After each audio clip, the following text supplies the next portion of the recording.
Welcome back to the GSMC Sports Podcast. We are headed into our third segment of the day.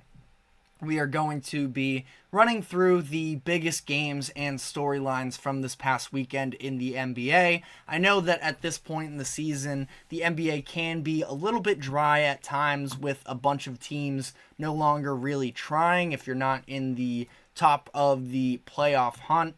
If you're already eliminated, I should say, and even if they are trying, they're still not all that good. We're seeing a lot of upsets if you want to look at it from sort of a gambling perspective at that, but ultimately, a lot of these games can fall very dry, but we did have a handful of really interesting ones, including last night, so we will be getting into all of that, but I actually want to start with Friday night and the game between the Knicks and the Spurs. An incredible game, career games for their star players in Jalen, Brunson, and Victor Wembanyama. So wanted to dive into that. This ended up being an overtime game, and it was the Spurs coming out on top in this one over the Knicks. Final score was 130-126, and again, career highs for both Brunson and Wembanyama, who put up unreal numbers, with Jalen Brunson scoring a career-high 61 and Victor Wembanyama putting up 40 points, 20 rebounds, and 7 assists. And this just continues to be the development of Wemby. We've seen, of course, the conversations surrounding him in terms of whether or not he should be the Defensive Player of the Year. As the days go on, it does seem a little bit less likely, but at the same time, he's going to be an All-NBA defender, and really we're seeing with Wemby the offensive upside with him as well, where, if you do think from a traditional player development standpoint, Wemby is going to only get better from here, where he's averaging 21 points per game, 10.5 rebounds, and 3.5 assists. And, conceivably, he is going to be improving on that. And we're seeing some of these big-time outputs from him, including now this 40-point performance. It's really interesting because when you dive into some of the numbers surrounding where he gets his from specifically the three-point line, we've already seen, I guess briefly to touch on it, we've seen his acknowledgement of just being closer to the rim in general. His teammates, as they've developed at least a little bit more of an actual passing game, the Jeremy Sohan point guard minutes have been a thing of the past now, and his teammates are just being able to find him around the rim. There are these instances where sometimes he doesn't even need the ball passed to him, where if he has a smaller defender on him and he's looking for these mismatches anyways, he can just be near the rim in the paint and just redirect these shots. It almost looks like he's playing volleyball at times, where it's not even that he fully grabs the rebound and puts it back in. He just tips the ball in different ways and does this misdirection act that leads to free points for them that it looks effortless. And, it's so impressive from that standpoint, his understanding of the game and what type of a role he has. But along with that, part of the reason why he's such this generational prospect is in the fact that he has the perimeter game that he does. And he is currently shooting 32% from three, but what's interesting is if you look at the trends, he's actually a significantly better shooter when he is pulling up, stepping back, things of that nature, where he actually hasn't been that incredible in terms of just the catch and shoot game, which is something that obviously can become an absolute weapon for them as time goes on, where we see him be able to actually be a little bit more effective in the pick and pop game and things of that nature. His game just continues to develop, and it is so impressive from him that it's really encouraging to watch. It's tons of fun. Again, I've talked about this before. I am glad we're at this point with him where we can actually see him be on a team that is actually realistic in terms of, being a watchable organization and a functional offense. And it's hard to find anything to sort of downplay how incredible he's been up to this point, and it's just so fun.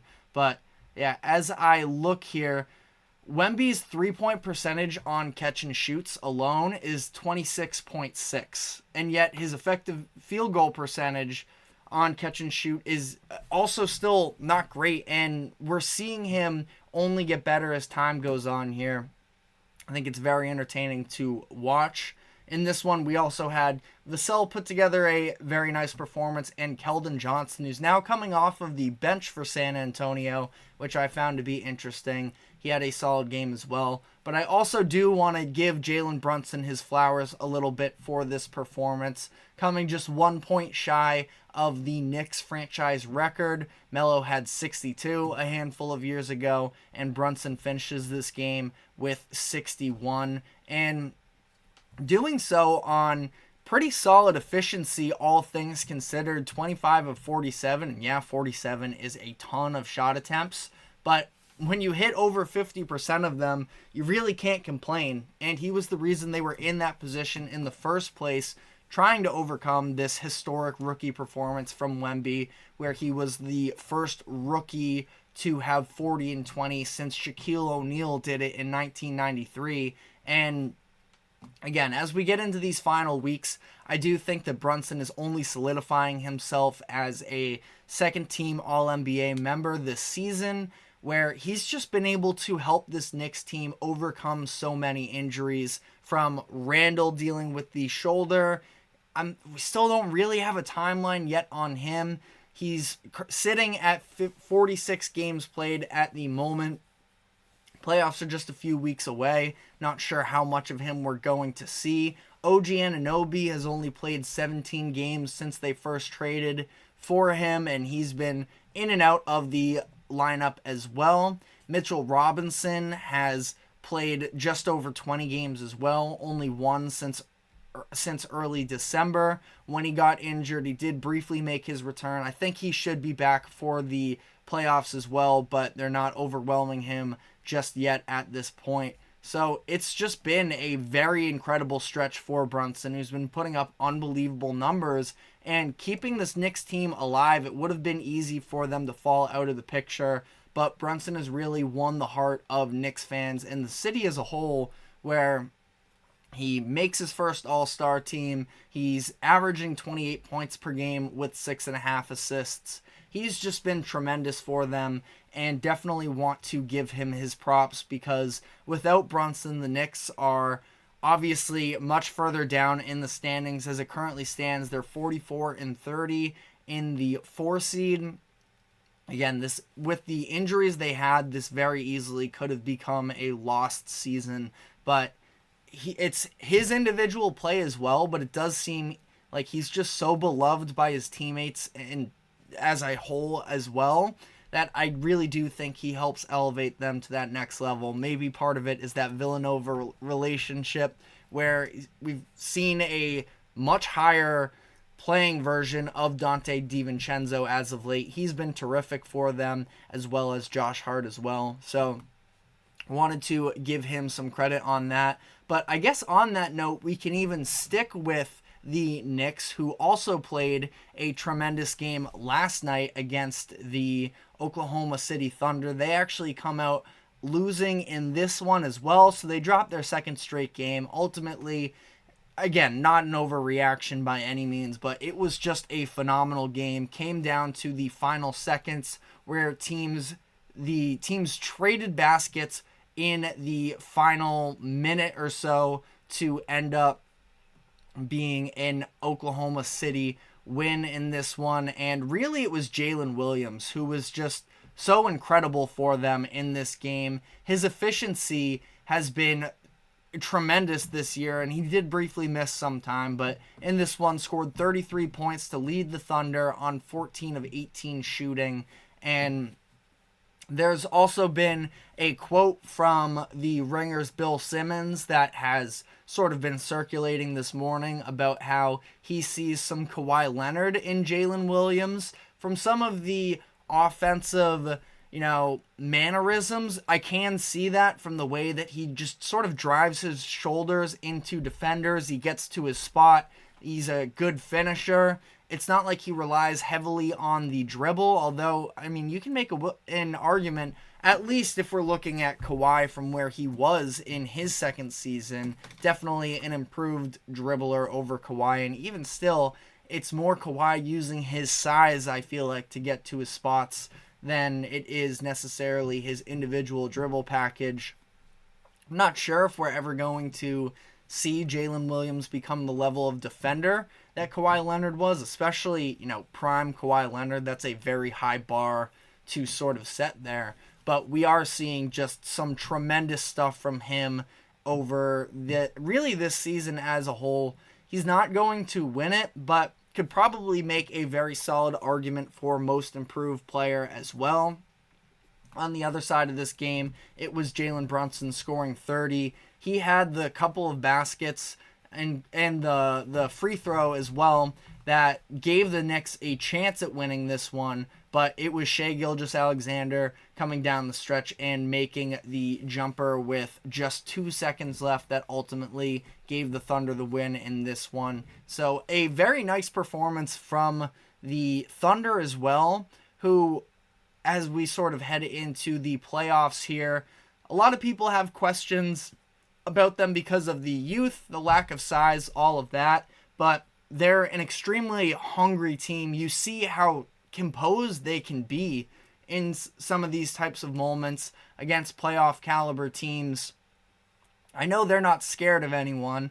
I would maybe be scared for them a little bit in certain matchups, but at the same time, I do believe that they are, within a year. If it's not this year, it's probably next year where they make the jump to be real contenders. But I guess quickly we'll rattle off a couple of these other games from last night. We saw Dallas and Houston.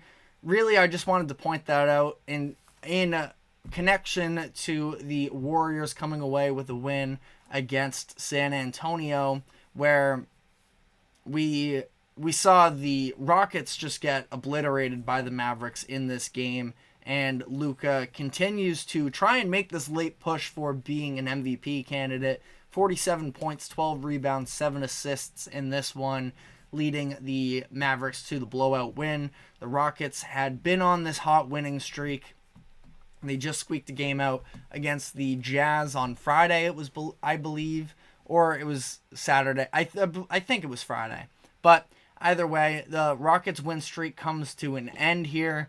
They are 2 games out, with the Warriors also beating the Spurs last night. Tough break for them. And then finally, very quickly, on the Bulls and Timberwolves game from last night, I've sort of been saying the Timberwolves can stay afloat here with Karl Anthony Towns out from injury. Naz Reid is a very solid matchup as well for a lot of these teams, and I do like him a lot. But last night, especially in crunch time, as we've sort of seen from the Timberwolves all year, this was a situation where you do sort of have to worry at least a little bit about especially those late game minutes and the level of offensive creation that is on that starting roster. The Bulls really didn't give Jaden McDaniels any respect in this one in terms of having him be the one to hurt them down the stretch, and that did help them to pull away from this one. They won the game 109-101. Jaden McDaniels was just 3 of 10, 1 of 6 from 3. And, sneakily, the Bulls, I know that we just talked about the idea of Embiid and the 76ers. They should make the playoffs with Embiid playing 100%. But the Bulls are also a team that they're not scared of anyone. They have just about as much clutch experience as anybody in the NBA based off of all of their games getting into these close matchups. And I don't think the Bulls are going to go away easy. So we will see with that. But on that note, we are going to be taking our final break, and when we come back on the other end, going to finish off by sort of laying out this upcoming NBA playoffs, and I'm going to be seeding both the Eastern and Western conferences to arrange the most fun possible playoffs in the NBA. So stick with us, and we will be right back.